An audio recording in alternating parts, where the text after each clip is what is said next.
Hello, in this video I want to show you how to change game's visual preset for Asus TUF Gaming screen. And to do this, first thing is to find the joystick button on the back of your screen. It should be located on the right side.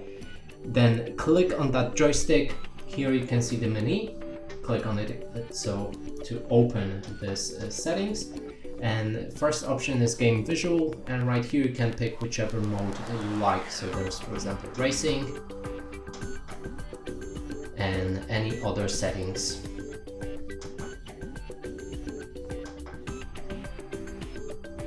And that's it for this video. Hope you like it. Please consider subscribing to our channel, leave a like and a comment below.